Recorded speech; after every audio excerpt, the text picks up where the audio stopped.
बाप रे, आंधी पानी इतना रहल ह कि अपने के दोनों दिया दे और छानी के कोरो ना पकड़ती सन तो आंधी पानी में उड़ के पता ना कहाँ चल जाए। अरे मुखिया बा जेकरा घर ना बनवावे के ओकर घर बनवावता आई अपनी के है घर ओकरा दिखाइए नहीं खेदे। है दीदी उ नतिया का लौकता मुतिया ना आंधो हो गइल बसा बग दुआ पे मेहरारू ना कहल गइनी सो एकदम आंधो हो गइल मुत पिया ना लगते नहीं हो करे ओकरा लौकी त बनवाई के ना। हां अरे बाप रे, भगवान के दया से घर बच गइल बा। ए भौजी हम मोर पर नहीं है आ ध्यान हमारे घर में रहल सा कि पलनिया कोई उड़ियाइल मत ठोको। इंगा नहीं बाच गइल बा। अरे बाबू जबले आनी पानी आइल ह तबले हमनी के दोनों दया दिन छानी के कोरो पकड़ के रहनी ऐसन। हां दीदी रो ठीक कहतन इहां के तो मुचोर बानी हम संग भेजी नी मुखिया का लगे अपने तो जानी ना मोचोर कटल कोई हेल तुमका घर हमहू गइल नहीं बानी। का भइल बाछे भैया काहे तू सब ना बढ़िया खड़ा बोललो। अरे यार मुखिया जी के लिए कोई हेल गई नहीं कि इंदिरावास पास करवा दी घरवा हमार बन जाओ, लेकिन ओकर बात सुन तनी उतहार थोड़े मारे भाई जितना ओकर चामचा बेलचा संगे संग घुमा तरह सनु ओकनी सन के 2-2 मंजिला 3-3 मंजिला घर बनवावता। बतावा तहार बनावे के चाहिए तहार पलानी के घर बा। ये ठीक कहतरी हमनी के कुछ ना कुछ करही के पड़ी। कुछ ना कुछ का करे पड़ी। अबे चलो आज बारखा बरसल बावे चलो आज ओकरा मुखिया के द्वार पर आज दूध के दूध पानी के पानी कर दिए जरा। ए भौजी कहलो संग नहीं चललो चलो भैया चलो तो क्या जी आवाज तो दे दहनी। अरे कम से कम एगो दूगो ठीको में से देती तो ठीके रहलो। का कहता रह ए बाबू तोहन लोग के तीनों जना लोग के इंदिरा आवास दे दिल बानी पास करा के।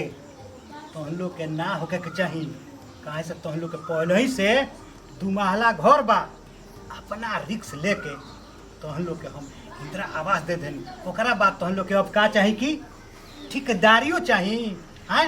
हम जीतल बन तो कठपुतला बन के रही हमरा कुछ ना चाहिए।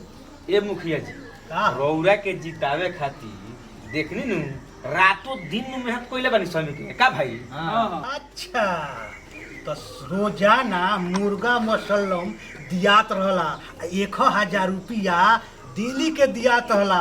यही तो हमारा संगवा घूमल नहीं खलो 15 लाख रुपया बा हमारा नु घर से खर्चा भइल बा।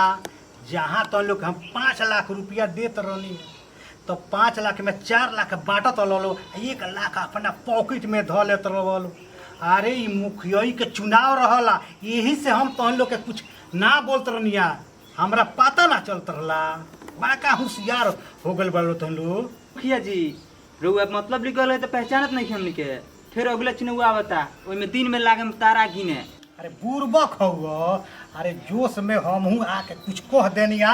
ए बाबू ये बार तारा के ठेकेदारी दे देतानी बाबूरी अगला बार तोरा के दे देम समझली।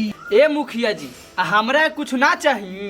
आ तारा के कहे के का बात देखो इंदिरा विवाह जितना हम पास कर दिले बानी वादगी से कम 20-20 हजार रुपया तू ली हो कहिया कि हम ही पास करौले बानी। आ देखो वैसे 5000 हमरो के दे दिए बाबू हमरो बोले बोले आ तोरो बोले बोले ठीक बा मुखिया जी, ठीक बनू ठीक बा, हैं? ठीक बा ठीक बनू अरे भैया भैया आओ अरे तोहलो का करेल बोलो। ए मुखिया जी रोआ दुआर पर आते आते 6 महीना बीत गई हमारी इंदिरावास कहिया पास होई। काहे अगुताता रह तोहरो इंदिरा निवास मिल जाई अगुतैला से नान होला। अगुताए के कहतनी आज साफ साफ बताई कि इंदिरावास पास होई कि ना पास होई। 6 महीना से आवत हमार चप्पल खिया गइल बटे। हे बाबू गरमात काहे इतना बाड़ो यही तो हमरा के वोट नहीं खो देले 15 लाख ये चुनाव जीते खातिर खर्चा कइले बानी तब जीतल बानी। आ तू 5000 रुपया ले ले बाड़ो आ साँझे सवेरे आके घींचत रहलो ओकरा बाद है ड्रिंकिंग चाहिए। ए बेरा बोल तारा गरमा तारा हमरा पर। ए नाती के बेटा इनका के न पियले बड़ा आ हमनी के का देले बड़ा। आज फैसला तारा करिए के रहे के पड़ी ना ते तार इज्जत के पाहे लगा देम सन हमनी के। इतना जान ल जे वोटवा देला नु काम करे के जानेला। हां हे तनी के बुझात नहीं के मुखी से केंगे बतियाल जाला हैं बड़ी बेवकूफ से जी। ए नाती चमच अपन घर पर घर बनवा लेला आ हमनी के बोले के सिखा।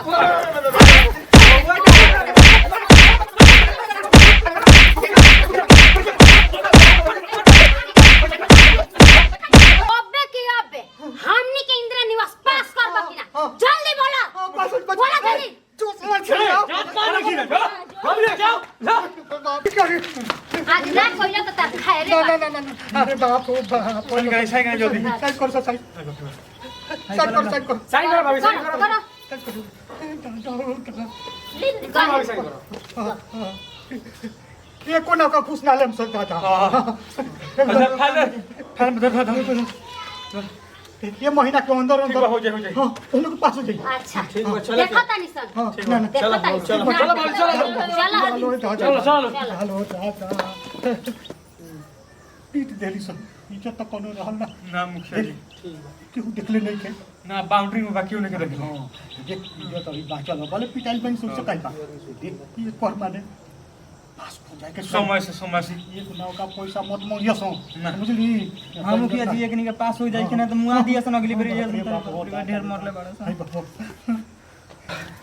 आ तो बहुत बनी अरे साला ते कहां भाग गेली हरी हम इधर रही पिटाई खातिर रहुआ लो तो पिटाइल हूं बानी संगे संगे हमरो के पिटवावे के चाहतनी लो पिटाइल बनी सो केहू से कहिए मत आ देख केहू से मत कही। ना ना कोई इंदिरा निवास पास करे के बा जल्दी एको नाव का घूस मत ली है तो हमनी के पिटाइल बन सारे तोहरा के पिटियो सो अब एको गो नावका ओकनी से घूस ना लिए ओकनी के यही इंदिरा आवास पास कर दिए प्रिया भाई लोग के प्रणाम भैया भाई देखी हमनी के ई वीडियो जौन बनौनी है सन रियल बा आ ये तरह के माने देखे के भी मिल रहल बा अगर रउआ क्षेत्र में रउआ हकदार बानी इंदिरा निवास के आवास के तो भाई आपन हक खातिर लड़ी आवास ना कोनो काम करे अगर रउआ कोनो भी माने काम होके जौन की लोग घूस मांगता तो घूस मत दी घूस लेहल आ देहल दुनू पाप बा ऐसे घूस तो कबो लेबही के ना चाहिए आ जे भी मांगता ओकरा के जौन ये वीडियो में देखावल गईल है